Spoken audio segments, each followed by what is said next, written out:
कल मैं आपको भारतीय संस्कृति की 4 विशेषताएं बतला चुकी थी। उनमें पहली थी प्राचीनता और सनातनता, दूसरी विशेषता थी अद्भुत समन्वय शक्ति और तीसरी विशेषता थी सहिष्णुता एवं महानता और चौथी विशेषता थी सत्यम शिवम सुंदरम का आदर्श। आज मैं आपको भारतीय संस्कृति की 5वीं विशेषता बतला रही हूँ, वह है व्यापकता। भारतीय सभ्यता एवं संस्कृति की एक अन्य विशेषता उसकी व्यापकता है। उसका क्षेत्र किसी सीमा में बंधा हुआ नहीं है। इसका लक्ष्य सदैव सर्वांगीण विकास का रहा है। इसने जीवन की शारीरिक, मानसिक एवं आत्मिक तीनों ही शक्तियों को उन्नत बनाने की चेष्टा की है। यही कारण है कि भारतीय धरती पर विभिन्न विचार, दर्शन, सामाजिक व्यवस्थाएं एवं सांस्कृतिक विभिन्नताएं एक साथ मुक्त रूप से विकसित हो सकी है। भारतीय संस्कृति की जो छठी विशेषता है वह है अभौतिकता एवं अध्यात्मवाद। भारतीय संस्कृति भौतिक की अपेक्षा अभौतिक वस्तुओं पर अधिक ध्यान देती है। अध्यात्मवाद को भारत ने प्रारंभ से ही अत्यंत महत्व प्रदान किया है। हमारे यहाँ भौतिक सुख को कभी जीवन का लक्ष्य स्वीकार नहीं किया गया, अपितु ईश्वर, आत्मा, कर्म एवं पुनर्जन्म जैसी अवधारणाओं के कारण अध्यात्मवाद को बल प्रदान किया गया। इस प्रकार भौतिक आनंद भोग लिप्सा की जगह धर्म एवं अध्यात्मवाद ही भारतीय संस्कृति का प्राण है। भारतीय संस्कृति की अगली विशेषता है पुरुषार्थ पर आधारित व्यवस्था।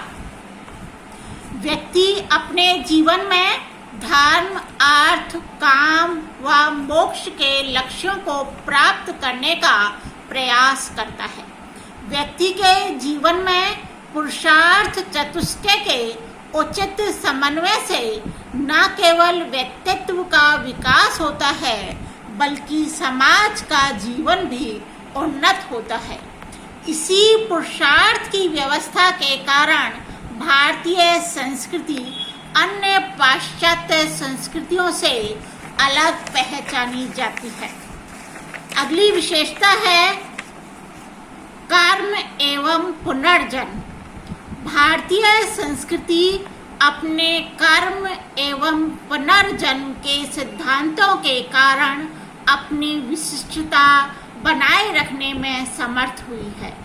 हमारे यहाँ व्यक्ति को फल की अपेक्षा किए बिना निरंतर अपने कर्म को करते रहने का उपदेश दिया गया है। गीता का यह श्लोक जातीय कर्म की अवधारणा का आधार स्तंभ है। कर्मण्येव अधिकारस्ते मा फलेषु कदाचन मा कर्म फल हेतुर्भूर्मा ते संगो अस्तु कर्मणि। व्यक्तियों को कर्म व दायित्व की भावना से सजग रखने के लिए ही भारतीय संस्कृति में पुनर्जन्म के सिद्धांत को महत्व दिया गया। व्यक्ति जैसे कर्म अपने जीवन में करता है उसी तरह का जीवन उसे अगले जन्म में प्राप्त होता है। भारतीय संस्कृति की अगली विशेषता है अहिंसात्मक भावना। भारतीय सभ्यता एवं संस्कृति अहिंसा, दया और शांति से ओतप्रोत है। सम्राट अशोक, महात्मा बुद्ध, भगवान महावीर, महात्मा गांधी आदि विभूतियों ने संसार को शांति और अहिंसा का मार्ग बताया। यद्यपि अहिंसा का आदर्श कम अधिक सभी संस्कृतियों में देखने को मिलता है, परंतु इसका क्रियात्मक रूप भारतीय संस्कृति की ही विशेषता है। अगली विशेषता है विविधता में एकता।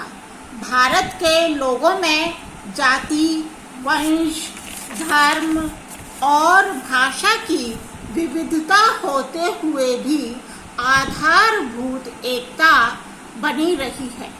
आर्यों, द्रविड़ों, शकों, हूणों, विभिन्न भाषा भाषियों, विभिन्न धर्मानुयायियों, अहिंसावादियों, आस्तिकों, नास्तिकों आदि में विभिन्न दृष्टियों से महान अंतर रहे हैं और आज भी हैं, किंतु जहाँ तक देश की संस्कृति का सवाल है, उन सब में एक आधारभूत एकता पाई जाती रही है।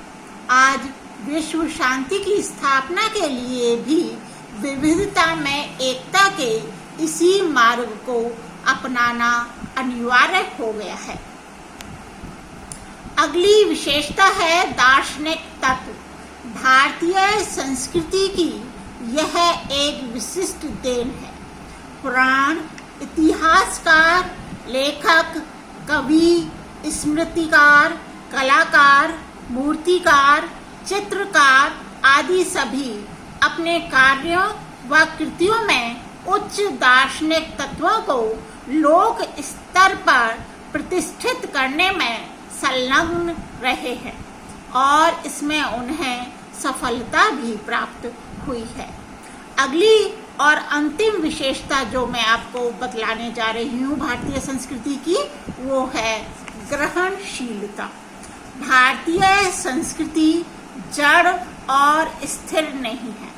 गतिशीलता उसकी एक उल्लेखनीय विशेषता है।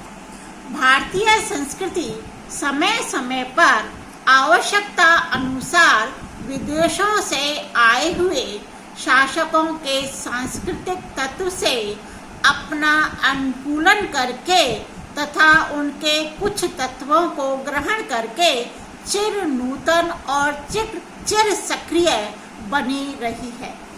इसी ग्रहणशीलता के कारण ही भारतीय संस्कृति ने इतनी विशालता, व्यापकता और विविधता परिलक्षित होती है। इस प्रकार भारतीय संस्कृति अपनी विशेषताओं के कारण अद्वितीय संस्कृति है, जिसका अनुसरण करके हम सफल जीवन का निर्माण कर सकते हैं। धन्यवाद।